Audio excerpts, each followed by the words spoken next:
Hello दोस्तों, आप देख सकते हैं बाइक का टैप फिट सेटिंग कैसे करता है। कितना नंबर करता है कमेंट में बताएं। देखिए इसमें तो आसान है, लेकिन फोर व्हीलर में तो मुश्किल होता है गेज डालने में। देखिए इसमें कितना इजी मिला रहा है।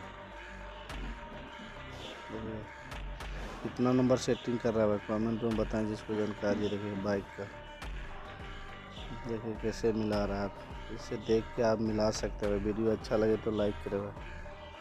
देखिए गेज सेटिंग करने का तरीका।